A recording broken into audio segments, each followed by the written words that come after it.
ജപ്പാനിലൂടെയുള്ള സഞ്ചാരത്തിനിടയിൽ നാര എന്ന പുരാതന നഗരത്തിലേക്ക് എത്തിയിരിക്കുകയാണ് ഞാൻ. ജപ്പാന്റെ പഴയകാല തലസ്ഥാന നഗരമാണിത്. നാര പട്ടണത്തിലെ തോദൈജി ടെമ്പിൾ കാണാനാണ് ഞങ്ങൾ ആദ്യം പോകുന്നത്. വലിയ ചരിത്രമുള്ള പുരാതനവും ലോകപ്രശസ്തവുമായ ക്ഷേത്രമാണത്. ഇവിടെ ഒരു ബസ് സ്റ്റേഷനുണ്ട്. തോദൈജി ടെമ്പിൾ കാണാൻ വരുന്നവരുടെ ടൂറിസ്റ്റ് ബസ്സുകൾ പാർക്ക് ചെയ്യേണ്ട സ്ഥലം. അവിടെ കൊണ്ടുപോയി ഞങ്ങളുടെ വണ്ടിയും പാർക്ക് ചെയ്തു. ഒരു മോഡേൺ ബസ് സ്റ്റേഷൻ. ഇവിടെ നിന്ന് കുറച്ച് നടക്കണം, ഏതാണ്ട് 1/2 കിലോമീറ്റർ. നടക്കാൻ സൗകര്യമാണ്. സബ്വേയുണ്ട്. അത് കയറി ചെല്ലുമ്പോൾ വഴിയുടെ ഓരങ്ങളിലൊക്കെ പഴയ കെട്ടിടങ്ങൾ കാണാം. 2 നിലയുള്ള ചെറിയ വീടുകൾ. ഇതിവിടുത്തെ ഒരു മ്യൂസിയമാണ്, നാഷണൽ മ്യൂസിയം ഓഫ് നാര. അതിന്റെ സമീപത്തുകൂടി നടക്കുമ്പോൾ പാശ്ചാത്യർ ഉൾപ്പെടെ ധാരാളം ടൂറിസ്റ്റുകൾ തിരികെ വരുന്നത് കാണാം. പട്ടിയുമായി വരുന്നവർ വരെയുണ്ട്. നാട്ടുകാരുമുണ്ട്. ഒരു ഷിൻഡോ ഷ്രൈൻ ഉണ്ട് ഇവിടെ. സുമിയോ ഷ്രൈൻ എന്നാണ് ഇതറിയപ്പെടുന്നത്. അതിനുള്ളിൽ പല കോവിലുകളുണ്ട്. തോദൈജി ക്ഷേത്രത്തിലേക്ക് തിരിയുമ്പോൾ ആ വഴി മുഴുവൻ ജനപ്രവാഹമാണ്. എത്ര ടൂറിസ്റ്റുകളാണ് ഇവിടേക്ക് വരുന്നതെന്ന് നമ്മെ അത്ഭുതപ്പെടുത്തിക്കളയും. ക്ഷേത്രം കാണാൻ മാത്രം വരുന്നവരാകണമെന്നില്ല. ഈ സീസണിൽ ഇവിടേക്ക് ധാരാളം ആളുകൾ വരും. ജപ്പാനിലെ ചെറി ബ്ലോസം സീസൺ ആണല്ലോ. ഇവിടുത്തെ പ്രധാന കാഴ്ച ഇതാണ്. കുറെ മാനുകളുണ്ട് ക്ഷേത്ര പരിസരത്ത്. മാൻ മനുഷ്യരെ ഉപദ്രവിക്കുന്നത് കണ്ടിട്ടുണ്ടോ? അവന് തീറ്റ വേണം. പോക്കറ്റിൽ കിടക്കുന്ന മൊബൈൽ ഫോൺ ഇവൻ തട്ടിയെടുക്കാൻ നോക്കുന്നുണ്ട്. എന്തെങ്കിലും കിട്ടാതെ അവൻ പോകില്ല. 100 കണക്കിന് മാനുകൾ അലഞ്ഞു നടക്കുന്നുണ്ട് ഇതിലൂടെ. ചില നേരത്ത് അതൊരു ശല്യമാകും. പക്ഷേ ആളുകൾക്ക് അതൊരു കൗതുകമാണ്. ആളുകൾ എന്തെങ്കിലുമൊക്കെ തീറ്റ വാങ്ങി ഇവയ്ക്കു കൊടുക്കും. തോദൈജി ക്ഷേത്രത്തിന്റെ പടിപ്പുരയാണ് മുന്നിൽ. ഗ്രാൻഡ് സൗത്ത് ഗേറ്റ് എന്ന പടിപ്പുര. മുഴുവനായും മരം കൊണ്ടുള്ള ഒരു നിർമ്മിതി. ഇത്തരം കെട്ടിടങ്ങൾക്കെല്ലാം ജപ്പാനിൽ ഒരു ട്രഡീഷണൽ ആർക്കിടെക്ചർ ഉണ്ട്. നമ്മുടെ കേരളത്തിന്റെ തച്ചുശാസ്ത്രം പോലെ തന്നെയാണത്. ഇരുമ്പോ മറ്റു ലോഹങ്ങളോ കൊണ്ടുള്ള ആണിയൊന്നും ഉപയോഗിക്കുകയില്ല. മരത്തടി തുളച്ച് ലോക്കുകളാക്കിയിട്ട് പണിതിരിക്കുന്നതാണ്. അതുകൊണ്ട് ഇത് അഴിച്ചെടുക്കണമെങ്കിൽ ഒരു വിദഗ്ധന് മാത്രമേ പറ്റുകയുള്ളൂ. പടിപ്പുരയിൽ ദ്വാരപാലക പ്രതിമകളൊക്കെയുണ്ട്. 6-7 നില കെട്ടിടത്തിന്റെ ഉയരമുണ്ട് ഗേറ്റിന്. ജാപ്പനീസ് സൈപ്രസ് എന്ന് പാശ്ചാത്യർ വിളിക്കുന്ന ഹിനോക്കി, സുഗി തുടങ്ങിയ വൃക്ഷങ്ങളാണ് പണ്ട് മുതലേ ജപ്പാൻകാർ വലിയ കെട്ടിടങ്ങൾ ഉണ്ടാക്കാൻ ഉപയോഗിച്ചിരുന്നത്. ആണികൾ ഉപയോഗിക്കാതെ തുളകളിലൂടെ തടികൾ പരസ്പരം കൂട്ടിയിണക്കി മരപ്പൂളുകൾ അടിച്ചുകയറ്റി ഉറപ്പിക്കുന്നു. ഭൂകമ്പങ്ങളെ പ്രതിരോധിക്കാൻ കഴിയുന്നവയാണ് ജപ്പാനിലുണ്ടാക്കിയ മിക്ക പഴയ മരക്കെട്ടിടങ്ങളും. ജപ്പാന്റെ കൊടി പിടിച്ചു നിൽക്കുന്ന ഇവർ നോർത്ത് ഇന്ത്യയിൽ നിന്ന് വന്ന ഒരു സംഘമാണ്.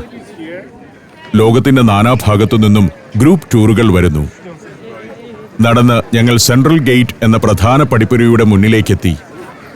മധ്യഭാഗത്തെ ഗേറ്റാണ്. അതും കടന്നിട്ട് വേണം തോദൈജി ക്ഷേത്രത്തിലേക്കെത്താൻ.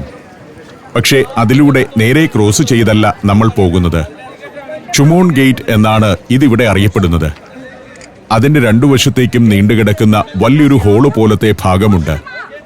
നമ്മൾ ഒരു ഭാഗത്തുകൂടി ചെന്ന് ഈ ഹോളിനകത്തേക്ക് കയറണം. അവിടെ സെക്യൂരിറ്റി ചെക്കുണ്ട്. ടിക്കറ്റ് പരിശോധനയുണ്ട്.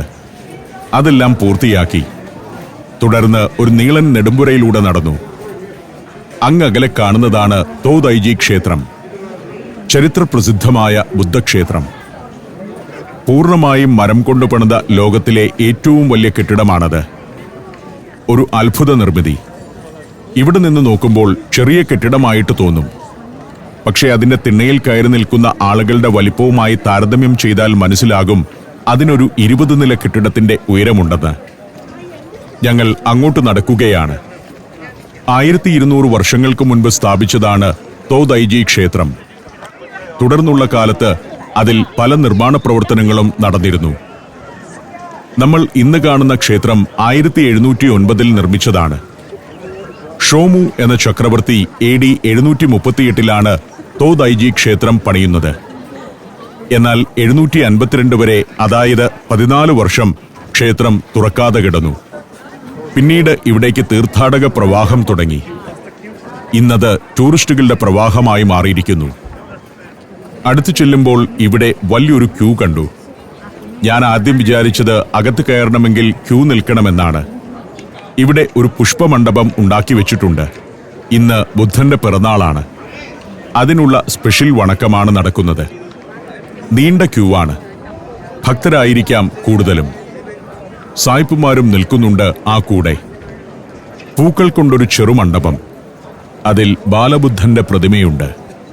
ഭക്തർ ചെന്ന് ആ പ്രതിമയിൽ അഭിഷേകം നടത്തുന്നു. ചെറിയൊരു പൂപ്പന്തലിനുള്ളിലാണ് ബാലബുദ്ധന്റെ വിഗ്രഹം. ഓരോരുത്തർ വന്ന് ക്യൂ നിന്ന് പ്രാർത്ഥിച്ചു വണങ്ങി ചെറിയ മുളന്തവി കൊണ്ട് അഭിഷേകം ചെയ്യുന്നു. ഞാൻ അത്ഭുതപ്പെടുന്ന ഒരു കാര്യം, ജപ്പാനിലും ആളുകൾ വിശ്വാസത്തിന്റെ കാര്യത്തിലും അന്ധവിശ്വാസത്തിന്റെ കാര്യത്തിലും ഒട്ടും പുറകിലല്ല എന്നതാണ്. ഇന്ത്യക്കാരെ പോലെ തന്നെയാണിവർ. വളരെ ശക്തമാണ് പ്രാർത്ഥന. അതിമനോഹരമായ ഒരു ക്യാമ്പസാണിത്. 5 ചതുരശ്ര കിലോമീറ്റർ പ്രദേശത്ത് വ്യാപിച്ചു കിടക്കുകയാണ് ക്ഷേത്ര കോമ്പൗണ്ട്. ജാപ്പനീസ് ഗവൺമെന്റിനും യുനെസ്കോയ്ക്കും പുറമെ ജപ്പാനിലെ ധനികരായ ബുദ്ധമത വിശ്വാസികളും ഈ ക്ഷേത്രത്തിന്റെ പരിപാലനത്തിനായി കൈയയച്ച് സഹായങ്ങൾ നൽകുന്നുണ്ട്. ജപ്പാനിലെ ഏറ്റവും വലിയ രണ്ടാമത്തെ മതമാണ് ബുദ്ധമതം. രാജ്യത്തെ ജനസംഖ്യയിൽ 46% ബുദ്ധമതക്കാരാണ്. ഞാൻ അകത്തേക്ക് ചെന്നു. ഗ്രേറ്റ് ഹാൾ എന്നാണ് ഈ പ്രധാന കെട്ടിടം അറിയപ്പെടുന്നത്. അതിബൃഹത്തായ കെട്ടിടമാണ്. അതിനകത്ത് പ്രധാനമായി 3 പ്രതിമകളാണുള്ളത്. മധ്യത്തിൽ വെങ്കലം കൊണ്ടുള്ള ഒരു ബുദ്ധപ്രതിമ. ഗ്രേറ്റ് ബുദ്ധ എന്നാണ് ഇതറിയപ്പെടുന്നത്. പണ്ടെന്നോ സ്ഥാപിച്ച വിഗ്രഹമാണ്. തകർച്ച നേരിട്ടതിനെ തുടർന്ന് 1692 ഇതൊന്ന് പുതുക്കി നിർമ്മിച്ചു. ഗ്രേറ്റ് ബുദ്ധയുടെ ഇരുവശങ്ങളിലും 2 പ്രതിമകൾ കൂടിയുണ്ട്. ബോധിസത്വ പ്രതിമകളാണത്. സംസ്കൃതത്തിൽ അവലോകിതേശ്വര എന്നറിയപ്പെടുന്ന ബുദ്ധന്റെ വേറിട്ട ഭാവങ്ങൾ. കയറി വരുന്ന വലിയൊരു ശതമാനം ആളുകളും അവിടെ വണങ്ങുന്നു, പ്രാർത്ഥിക്കുന്നു. പക്ഷേ ടൂറിസ്റ്റുകൾ വണങ്ങുന്നൊന്നുമില്ല. അവർ ഫോട്ടോ എടുത്തിങ്ങനെ നടക്കുന്നു. ബ്രോൺസ് കൊണ്ട് നിർമ്മിച്ച ലോകത്തെ ഏറ്റവും വലിയ ബുദ്ധപ്രതിമയാണ് ഇവിടുത്തേത്. 15 മീറ്റർ ഉയരമുണ്ട് അതിന്. 4 നില കെട്ടിടത്തിന്റെ ഉയരം. ഇരുവശത്തുമുള്ള അവലോകിതേശ്വര പ്രതിമകളും കൂറ്റൻ നിർമ്മിതികളാണ്. ഇവിടെ വേറൊരു കക്ഷിയുണ്ട്. കൗമോകുട്ടൻ എന്ന മൂർത്തിയുടെ പ്രതിമയാണ്. ബുദ്ധിസ്റ്റുകളുടെ വിശ്വാസപ്രകാരം സ്വർഗത്തിലെ 4 രാജാക്കന്മാരാണ് വിശ്വാസികളെയും ക്ഷേത്രങ്ങളെയും സംരക്ഷിക്കുന്നത്. അതിലൊരാളാണ് കൗമോകുട്ടൻ. മറുഭാഗത്ത് മറ്റൊരു രക്ഷകരാജാവായ വൈശ്രവണന്റെ പ്രതിമ. കൂറ്റൻ തൂണുകളിലാണ് ഈ കെട്ടിടം ഉയർന്നു നിൽക്കുന്നത്. ഞാൻ അങ്ങനെ നടക്കവേ ഒരു പെൺകുട്ടി ഒരു തൂണിന്റെ പൊത്തിനകത്തുകൂടി നൂണ്ടുവരുന്നു. പെൺകുട്ടി ചാടി വന്നതിന്റെ മറുവശത്ത് ഇങ്ങനെയാണ് കാഴ്ച. കുട്ടിയുടെ അച്ഛനും ആ തൂണിനുള്ളിലൂടെ നൂണ്ടുകിടക്കണമെന്നൊരാഗ്രഹം. അയാൾ അതിനകത്തു കുടുങ്ങിപ്പോയി. ഒടുവിൽ മക്കൾ പിടിച്ചുവലിച്ച് ഒരു തരത്തിൽ ആളെ പുറത്തെത്തിച്ചു. ജീവൻ തിരിച്ചു കിട്ടിയ ആഹ്ലാദത്തോടെ സായിപ്പ് തുള്ളിച്ചാടി. ഇവിടുത്തെ തൂണിനകത്തുകൂടി നൂണ്ടുകിടക്കുന്നത് പുണ്യമാണെന്നാണ് വിശ്വാസം. തൃശൂർ ജില്ലയിലെ തിരുവില്വാമലയിൽ പുനർജനി ഗുഹയിലൂടെ നൂണ്ടുകിടക്കുന്നതുപോലെ. ഗ്രേറ്റ് ബുദ്ധ പ്രതിമയുടെ ഇടതുവശത്തുള്ള അവലോകിതേശ്വര പ്രതിമയാണിത്. പ്രതിമകളുടെ ചുറ്റും പൂകൊണ്ടുള്ള അലങ്കാരങ്ങൾ. ഗ്രേറ്റ് ബുദ്ധന്റെ പിന്നിൽ കൂടി വന്ന് ഒന്ന് കറങ്ങിയാണ് ഇറങ്ങിപ്പോവുക. ഞങ്ങൾ തിരിച്ചിറങ്ങി. ടൂറിസ്റ്റുകൾ ഒഴുകിക്കൊണ്ടിരിക്കുകയാണ്. ഇത്രയേറെ ടൂറിസ്റ്റുകൾ ദിവസവും ഇവിടെ എത്തുന്നത് അത്ഭുതം തന്നെയാണ്. ഇവിടെ ജലവിതരണമുണ്ട്. ശുദ്ധീകരിച്ച വെള്ളമാണ്, കുടിവെള്ളം. അത് ആളുകൾ കുടിക്കുന്നു, പാത്രങ്ങളിൽ ശേഖരിക്കുന്നു. അതൊക്കെ നൂറ്റാണ്ടുകൾക്ക് മുൻപുള്ള സംവിധാനങ്ങളാണ്. പലതവണ തീപിടുത്തമുണ്ടായ ചരിത്രവും ഈ ക്ഷേത്രത്തിന് പറയാനുണ്ട്. 12ാം നൂറ്റാണ്ടിൽ ജാപ്പനീസ് നാട്ടുരാജ്യങ്ങൾ തമ്മിൽ നടന്ന യുദ്ധങ്ങളിൽ ഇവിടെ തീപിടുത്തം പതിവായിരുന്നു. 1000 വർഷത്തിനിടെ 30 വൻ അഗ്നിബാധകൾ ഉണ്ടായ ചരിത്രമുണ്ട് ഈ ക്ഷേത്രത്തിന്. 1998 ഏറ്റവും അവസാനത്തെ തീപിടുത്തം. ഇതിവിടുത്തെ കാമാഗി ഇക്കെ എന്ന കുളമാണ്. അത് കഴിഞ്ഞ് നടക്കുമ്പോൾ ഇവിടെയും കുറെ മാനുകളുണ്ട്. നമ്മുടെ കയ്യിൽ തീറ്റയുണ്ടെന്ന് അറിയുകയും അത് കൊടുക്കാതിരിക്കുകയും ചെയ്താൽ അവരത് പിടിച്ചു വാങ്ങിച്ചിട്ടേ വിടുകയുള്ളൂ. ഇവിടെ ഒരു ശിലാസ്തംഭമുണ്ട്. ഇത് നാരായിലെ കിറോക്കു തനിഗാവ എന്ന ഭക്തൻ സ്ഥാപിച്ചതാണ്. 1877 ജപ്പാനിലെ ആഭ്യന്തര യുദ്ധത്തിൽ മരിച്ച സൈനികരുടെ സ്മരണയ്ക്കായി നിർമ്മിച്ചതാണത്. 1892 നടന്ന മറ്റൊരു യുദ്ധത്തിനിടെ മുങ്ങിപ്പോയ ചിഷിമ എന്ന യുദ്ധക്കപ്പലിലെ ഭടന്മാരുടെ സ്മരണയ്ക്കായും സമർപ്പിച്ചതാണ് സ്തംഭം. Djibouti, Fiji, Lebanon, Ethiopia, Armenia. സഞ്ചാരം വോളിയം നമ്പർ 17. ഫുൾ HD-യിലുള്ള ഈ അപൂർവ ദൃശ്യയാത്രാ വിവരണ ശേഖരം സ്വന്തമാക്കാൻ സഞ്ചാരം എന്ന് SMS ചെയ്യൂ. ഫോൺ 9995 444 222. മാനിന് തീറ്റ കൊടുത്താൽ അവർ മര്യാദക്കാരാണ്. കൂടെ നിന്ന് ഫോട്ടോ എടുക്കാനൊക്കെ അനുവദിക്കും. വേറൊരിടത്ത് കുറെ സ്കൂൾ കുട്ടികളെ മാനുകൾ ഓടിച്ചിട്ട് കളിപ്പിക്കുന്നു. അവരുടെ കയ്യിലെന്തോ തീറ്റയുണ്ട്. അതുകൊണ്ട് മാനുകളെല്ലാം തിക്കിത്തിരക്കി അവരുടെ പിറകെ നടക്കുകയാണ്. പെൺകുട്ടികൾ പേടിച്ചു വിരണ്ടോടുന്നു, കൂവുന്നു. ഏതോ സ്കൂളിൽ നിന്ന് സ്റ്റഡി ടൂറിന് വന്നവരായിരിക്കണം. പെൺപിള്ളേർ എവിടെ ചെന്നാലും ഇങ്ങനെയൊക്കെ തന്നെയാണല്ലോ. ചിലർ തീറ്റ കൊടുക്കുന്നുണ്ട്. അവരുടെ കൂടെ വന്ന ഒരു ഫോട്ടോഗ്രാഫറുമുണ്ട്. അയാൾ പാഞ്ഞു നടന്ന് ഫോട്ടോ എടുക്കുന്നു. തൊട്ടടുത്തുള്ള നാരാ പാർക്കിൽ നിന്നാണ് ഈ മാനുകൾ ക്ഷേത്ര പരിസരത്തേക്ക് വരുന്നത്. ജാപ്പനീസ് വിശ്വാസപ്രകാരം ഇടിമിന്നലിന്റെ ദേവനായ താക്കെ മിഗാസൂച്ചിയുടെ വാഹനമാണ് മാൻ. അവയെ ഉപദ്രവിക്കാൻ പാടില്ല. അടിച്ചുവാരുന്ന ജോലിക്കാർ വൃദ്ധ സ്ത്രീകളാണ്. ഇങ്ങനെ പ്രായമായ സ്ത്രീകൾ ഈ ജോലിയിൽ ഏർപ്പെടുന്നത് ജപ്പാനിലെവിടെയും കാണാം. ജപ്പാനിലെ മുതിർന്ന സാധാരണക്കാർ, പ്രത്യേകിച്ചും സ്ത്രീകൾ 65-ാം വയസ്സിൽ റിട്ടയർമെന്റിന് ശേഷം തിരഞ്ഞെടുക്കുന്ന പ്രധാന തൊഴിൽ അടിച്ചുവാരലാണ്. യുവാക്കളുടെ എണ്ണം കുറവായതുകൊണ്ട് വൃദ്ധർ ആരോഗ്യമുള്ളിടത്തോളം ജോലി ചെയ്യുന്നതിനെ ഗവൺമെന്റ് പ്രോത്സാഹിപ്പിക്കുന്നു. സിൽവർ ജിൻസായ് എന്നൊരു പ്രോജക്റ്റ് തന്നെ ഇവിടുത്തെ ഗവൺമെന്റിനുണ്ട്. വൃദ്ധർക്ക് തൊഴിൽ നൽകി അവരെ എൻഗേജ്ഡ് ആക്കുകയാണ് അതിന്റെ ലക്ഷ്യം. അതുകൊണ്ട് തന്നെ അടിച്ചുവാരൽ അഭിമാനകരമായ ഒരു തൊഴിലായി ഇവർ കണക്കാക്കുന്നു. അധ്വാനം കുറഞ്ഞ ലളിത ജോലി ആയതിനാൽ പ്രായമായവരുടെ ശാരീരിക മാനസിക ആരോഗ്യത്തിന് അടിച്ചുവാരൽ നല്ലതാണെന്നതാണ് മറ്റൊരു കാരണം. നടന്നു വരുമ്പോൾ ഇവിടെ ഒരു കച്ചവടമുണ്ട്. മധുരക്കിഴങ്ങ് പുഴുങ്ങി വിൽക്കുന്നു. നമ്മുടെ ഗ്രൂപ്പിലെ ബീന ജെയിംസും ജോസ് അൻസലുമൊക്കെ നാടൻ ഓർമ്മയിൽ മധുരക്കിഴങ്ങ് വാങ്ങിച്ചു. ജപ്പാൻകാരായ പെൺകുട്ടികളും കിഴങ്ങ് വാങ്ങുന്നു. ഒരു കിഴങ്ങ് മാത്രമായും വാങ്ങിക്കുന്നുണ്ട്. ഇതിനെന്തു വിലയാകുമെന്ന് ഞാൻ നോക്കി നിൽക്കുകയാണ്. 900 yen. തൂക്കി നോക്കിയിട്ടാണ് വില പറയുന്നത്. 900 yen എന്നാൽ നമ്മുടെ 500 രൂപ. റിക്ഷാക്കാർ ഇവിടെയുമുണ്ട്. പക്ഷേ ക്യോട്ടോയിൽ കണ്ടത്ര റിക്ഷകൾ ഇവിടെ കാണുന്നില്ല. ഞാൻ തിരികെ ബസ് സ്റ്റേഷനിലേക്ക് പോവുകയാണ്. നമ്മുടെ ബസ് അവിടെയാണ്. ഇവിടുത്തെ ഷിൻഡോ ഷ്രൈനാണിത്. കുറെ ടൂറിസ്റ്റുകൾ അവിടേക്കും കയറി പോകുന്നുണ്ട്. പല ഷിൻഡോ ഷ്രൈനുകളും കണ്ടതുകൊണ്ട് ഇനിയിപ്പോൾ അവിടേക്ക് പോകേണ്ട കാര്യമില്ലെന്ന് ഞാൻ തീരുമാനിച്ചു. കാറിന്റെ നാടായ ജപ്പാനിൽ ഇങ്ങനെ ചില കുട്ടിക്കാറുകൾ നിരത്തിൽ കാണാം. അതിനകത്ത് ആളുകൾ എങ്ങനെയാണ് കയറിയിരിക്കുന്നതെന്ന് നമുക്ക് അത്ഭുതം തോന്നും. ട്രഡീഷണൽ വീടുകൾ ഇങ്ങനെയാണ്. ജപ്പാനിൽ പണ്ടുകാലത്തുണ്ടായിരുന്ന ശൈലിയിലുള്ള വീടുകൾ ഇവിടെയൊക്കെ ഇപ്പോഴും കാണാം. ബസ് സ്റ്റേഷനിലെത്തുമ്പോൾ അവിടുത്തെ ടോയ്ലറ്റ് കോംപ്ലക്സ് കണ്ട് ഞാൻ ഞെട്ടിപ്പോയി. ഗംഭീര സംവിധാനമാണത്. ടോയ്ലറ്റിൽ പോകേണ്ടവരെല്ലാം പോയി. ഞങ്ങൾ ബസ്സിൽ ചെന്നു കയറി. നാരായിൽ നിന്ന് ഒസാക്കയിലേക്കുള്ള മടക്കയാത്രയാണ്. ജാപ്പനീസ് ചരിത്രത്തിൽ നാരാ പീരിയഡ് എന്നൊരു കാലഘട്ടമുണ്ട്. 70 വർഷത്തോളം നാര ജപ്പാന്റെ തലസ്ഥാനമായിരുന്നു. പിന്നെ നാരയിൽ നിന്ന് ക്യോട്ടോയിലേക്ക് തലസ്ഥാനം മാറി. ക്യോട്ടോയിൽ നിന്ന് ഇപ്പോൾ ടോക്കിയോയിലേക്കും. ബസ് ഹൈവേയിലേക്കു കയറി. ഇനി 1 മണിക്കൂറിന്റെ ഓട്ടമുണ്ട് ഒസാക്കയിലേക്ക്. ഞങ്ങൾ ഇന്ന് ഒസാക്കയിൽ താമസിക്കുന്നില്ല. നാരായിൽ നിന്ന് അല്പം നേരത്തെ മടങ്ങാൻ കാരണമുണ്ട്. ഒസാക്കയിൽ നിന്ന് 6:17 ഒരു ബുള്ളറ്റ് ട്രെയിനിൽ ഞങ്ങൾക്ക് ഹിരോഷിമയിലേക്ക് പോകണം. എല്ലാവരും കുറച്ചൊക്കെ ക്ഷീണിച്ചിട്ടുണ്ട്. ഇന്ന് ദീർഘമായ യാത്രയായിരുന്നു. പക്ഷേ ആവേശമുണ്ട്. ജീവിതത്തിൽ ആദ്യമായി ബുള്ളറ്റ് ട്രെയിനിൽ കയറുകയാണ് പലരും. ബുള്ളറ്റ് ട്രെയിനിൽ ഹിരോഷിമയിൽ ചെന്ന് ഇന്ന് അവിടെ താമസിക്കണം. അങ്ങനെ ഇരിക്കുമ്പോൾ ഉറങ്ങാത്തവർക്ക് വേണ്ടി ബസിൽ ഒരു ഡോക്യുമെന്ററി വെച്ചു. ഹിരോഷിമയിൽ അണുബോംബ് ആക്രമണം നടന്നത് സംബന്ധിച്ചുള്ള ഡോക്യുമെന്ററി. വേൾഡ് വാർ II അവസാന ദിനങ്ങൾ. ഹിറ്റ്ലർ ആത്മഹത്യ ചെയ്തു. ജർമ്മനി കീഴടങ്ങി. ഇതൊക്കെയായിട്ടും ജപ്പാൻ കീഴടങ്ങാൻ തയ്യാറായില്ല.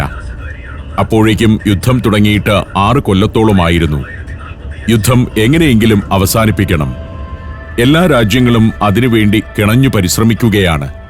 എന്നാൽ ജപ്പാന് മാത്രം അതിന് സമ്മതമായിരുന്നില്ല. ജപ്പാന്റെ ഈ യുദ്ധാവേശം അവസാനിപ്പിച്ചേ പറ്റൂ എന്ന് എല്ലാവർക്കും മനസ്സിലായി. അമേരിക്ക ജപ്പാനിൽ പെട്ടെന്ന് അണുബോംബിടാൻ 2 കാരണങ്ങളുണ്ടായിരുന്നു. ഒന്ന്, യുദ്ധം അവസാനിപ്പിക്കുക എന്നത്. രണ്ടാമത്തെ കാര്യം, സോവിയറ്റ് യൂണിയൻ യൂറോപ്പിൽ നടത്തിയ മുന്നേറ്റമാണ്. കിഴക്കൻ യൂറോപ്പ് മുഴുവൻ അവരുടെ സ്വാധീനത്തിലായിക്കഴിഞ്ഞു. അടുത്തതായി ജപ്പാനെ പിടിച്ചെടുക്കാനാണ് അവർ പദ്ധതിയിടുന്നത്. ഇത് ഒസാക്ക സ്റ്റേഷൻ ഹോട്ടലാണ്. ഒസാക്ക സ്റ്റേഷനോട് ചേർന്ന് തന്നെ ഒസാക്ക സ്റ്റേഷൻ ഹോട്ടൽ എന്ന വമ്പനൊരു ഹോട്ടൽ പ്രവർത്തിക്കുന്നു. ഇങ്ങനെയാണ് ഇവിടുത്തെ സംവിധാനങ്ങൾ. സ്റ്റേഷനിൽ വന്ന് ഇറങ്ങുന്നവർക്ക് വേണമെങ്കിൽ ആ ഹോട്ടലിൽ തന്നെ താമസിക്കാം. ഞങ്ങൾ ഇവിടുത്തെ ഷിൻകാൻസൻ സ്റ്റേഷനിലേക്കാണ് പോകുന്നത്. ഇവിടുത്തെ ബുള്ളറ്റ് ട്രെയിൻ അറിയപ്പെടുന്നത് ഷിൻകാൻസൻ എന്നാണ്. ഷിൻ ഒസാക്ക സ്റ്റേഷൻ എന്നാണ് സ്റ്റേഷന്റെ പേര്. വീണ്ടും ഓടി ഒരു വലിയ പാലത്തിലേക്ക് പ്രവേശിച്ചു.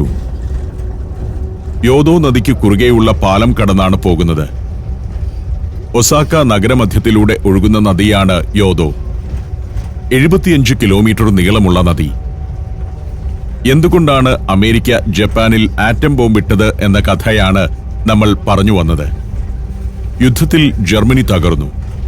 അവരെ കീഴടക്കിയത് സോവിയറ്റ് യൂണിയനാണ്. അടുത്തതായി സോവിയറ്റ് യൂണിയന്റെ ലക്ഷ്യം ജപ്പാനെ കീഴടക്കുക എന്നുള്ളതായിരുന്നു. അവർ കീഴടക്കിയാൽ ജപ്പാനെ ഒരു കമ്മ്യൂണിസ്റ്റ് രാഷ്ട്രമായി സോവിയറ്റ് യൂണിയൻ മാറ്റും. അതൊഴിവാക്കുക എന്നത് അമേരിക്കയുടെ ആവശ്യമാണ്. അതുകൊണ്ടാണ് പെട്ടെന്ന് തന്നെ അമേരിക്ക ജപ്പാനുമേൽ അണുബോംബിട്ട് യുദ്ധം അവസാനിപ്പിച്ചത്. അങ്ങനെ ജപ്പാൻ അമേരിക്കയുടെ കീഴിലായി. അതോടെ സോവിയറ്റ് യൂണിയൻ ജപ്പാനെ ഒരു കമ്മ്യൂണിസ്റ്റ് രാഷ്ട്രമാക്കുന്നതിനുള്ള സാധ്യതയും ഇല്ലാതായി. ഇത് അമേരിക്കയുടെ തന്ത്രപരമായ ഒരു നീക്കമായിരുന്നു. ജപ്പാനിലെ പലരും അത് ആഗ്രഹിച്ചിരുന്നു എന്നതാണ് യാഥാർത്ഥ്യം. അല്ലെങ്കിൽ ജപ്പാൻ സോവിയറ്റ് ചേരിയിലായേനെ. ഈ കഥയൊക്കെ ഓർത്തിരിക്കെ ബസ് ഷിൻ ഒസാക്ക സ്റ്റേഷന് മുന്നിലെത്തി. ഡ്രൈവർക്ക് നമ്മുടെ കമ്പനി വക ചില സമ്മാനങ്ങളൊക്കെ കൊടുത്തു. ആ ഡ്രൈവറും ബസ്സും ഇനി ഞങ്ങളോടൊപ്പമില്ല. ട്രെയിനിലാണ് ഞങ്ങളുടെ തുടർ യാത്ര. ഹിരോഷിമയിൽ ചെന്നുകഴിഞ്ഞാൽ മറ്റൊരു ബസ്സുണ്ടാവും. ഞങ്ങളുടെ ലഗേജ് എല്ലാം ഒരു ട്രക്കിൽ ഇന്ന് രാത്രി താമസിക്കുന്ന ഹോട്ടലിലേക്ക് രാവിലെ തന്നെ പോയിട്ടുണ്ട്.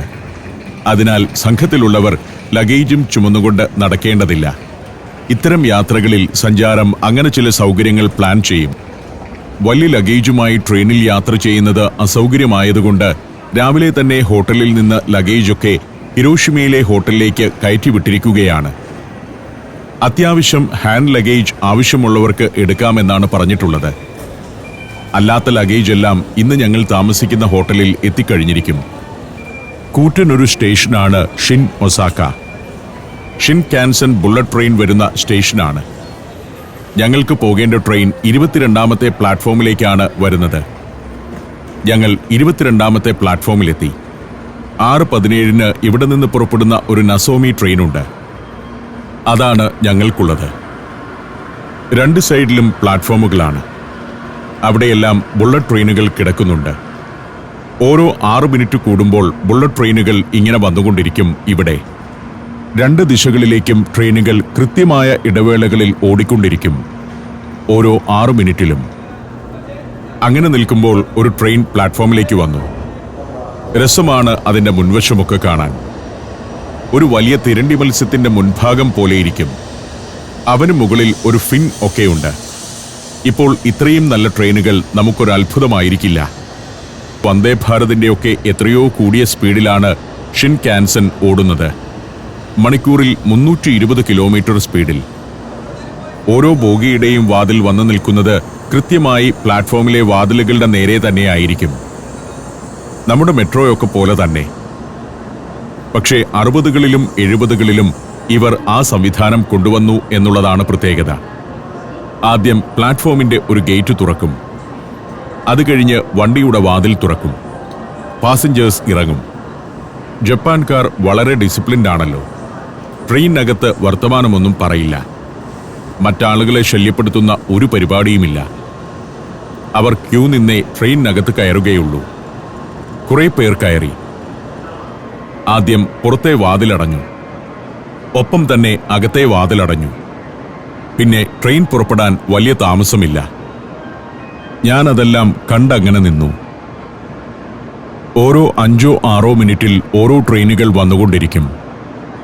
ഒരു പ്ലാറ്റ്ഫോമിൽ തന്നെ. പല പ്ലാറ്റ്ഫോമിലായി മിക്കവാറും ഏത് സമയത്തും ഈ സ്റ്റേഷനിൽ 1-2 ട്രെയിനുകൾ ഉണ്ടാകും. ബുള്ളറ്റ് ട്രെയിനുകൾക്ക് വേണ്ടി മാത്രമുള്ള സ്റ്റേഷനാണിത്. ഞങ്ങൾക്കുള്ള ട്രെയിൻ വരുന്നതും കാത്ത് ഞങ്ങൾ അവിടെ നിന്നു.